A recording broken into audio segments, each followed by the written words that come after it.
आज Doubtnut app download करें। Doubtnut पर अपने सभी गणित, रसायन विज्ञान, भौतिक विज्ञान और जीव विज्ञान के डाउट्स का करो सफाया। बस प्रश्न की फोटो खींचो, एक ही प्रश्न को क्रॉप करो और तुरंत वीडियो सोल्यूशन पाओ। अभी डाउनलोड करें। हेलो दोस्तों, हमारे पास दिया गया प्रश्न का एक कथन है जिसमें पूछा गया वृष्म द्वारा श्वेत प्रकाश का विचलन तथा विक्षेपण साथ साथ होता है।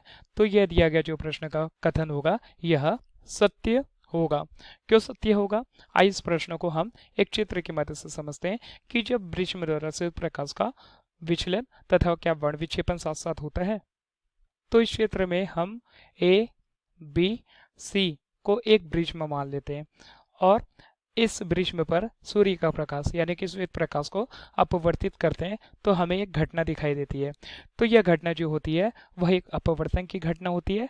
अपवर्तन की घटना होती क्या है? तो हमें पता है जब कोई प्रकाश किरण किसी एक माध्यम से दूसरे माध्यम में प्रवेश करती है तो अपने मार्ग से विचलित हो जाती है। यानी कि यह जो सूर्य की प्रकाश है अपने पहले माध्यम यानी कि विरल माध्यम में गति कर रही है। इस माध्यम को हम हवा मान लेते हैं और जो वृष्म होगा यह एक प्रकार का सगम माध्यम के भांति व्यवहार करेगा। तो जब हम देख रहे हैं यह प्रकाश किरण हवा से यानी कि विरल माध्यम से सगम माध्यम में प्रवेश कर रही है तो इस प्रकाश यानी कि श्वेत प्रकाश के मार्ग में विचलन होने के साथ साथ विक्षेपण भी हो रहा है। विचलन मतलब अपने मार्ग से विचलित हो जा रही है और विक्षेपण मतलब अपने साथ अलग अलग रंगों में विभक्त हो जा रही है।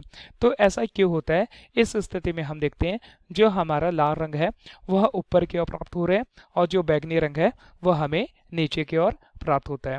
तो इस स्थिति में हम देखते हैं जो लाल रंग होता है उसका तरंगदैर्घ्य यानी कि लैम्डा का मान सबसे अधिक सर्वाधिक होता है और जो बैंगनी रंग होता है उसमें लैम्डा का मान यानी तरंगदैर्घ्य का मान सबसे कम होता है और जो रंग का तरंगदैर्घ्य सबसे अधिक होगा उसका वेग भी हमें सबसे अधिक प्राप्त होता है और जो तरंग का यानी कि जो रंग का तरंगदैर्घ्य सबसे कम होगा उसका वेग भी हमें सबसे कम प्राप्त होता है। तो इस स्थिति में हम देखते हैं जैसे ही यह श्वेत प्रकाश विरल माध्यम से सगम माध्यम में प्रवेश करता है तो अलग अलग तरंगदैर्घ्य होने के कारण जिसमें लाल रंग का तरंगदैर्घ्य सर्वाधिक है तो लाल रंग का तरंगदैर्घ्य अधिक होने के कारण वह अपने मार्ग से कम विचलित हो रहा है और कम विचलित होने के कारण तरंगदैर्घ्य अधिक होने के कारण अधिक वेग से गति कर रहा है और अधिक वेग से गति करने के पश्चात वह हमें कोणीय विक्षेपण के माध्यम से ऊपर की ओर प्राप्त हो रहा है। इसी प्रकार बैंगनी रंग का तरंगदैर्घ्य सबसे कम होने के कारण वह जैसे ही सघन माध्यम में प्रवेश करता है तो उसका वेग सबसे कम होने के कारण वह अपने मार्ग से सबसे अधिक विचलित हो जाता है और कोणीय विक्षेपण के माध्यम से वह हमें सबसे नीचे की ओर प्राप्त होता है।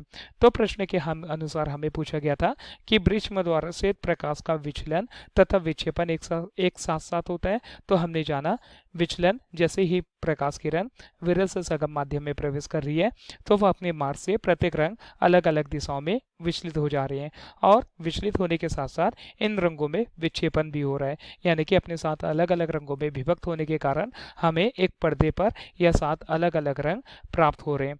तो इस कारण हमने बोला कि जब वृष्म द्वारा श्वेत प्रकाश का विचलन तथा विक्षेपण साथ साथ होता है तो यह कथन हमारा सत्य होगा। तो यह हमारे प्रश्न का उत्तर है। धन्यवाद। कक्षा 6 से 12वीं से लेकर नीट, IIT, JEE वो एडवांस के लेवल तक 1 करोड़ से ज्यादा छात्रों का भरोसा। आज ही डाउनलोड करें डाउटनेट ऐप या व्हाट्सएप करें अपने सारे डाउट्स 8400 400 400 पर।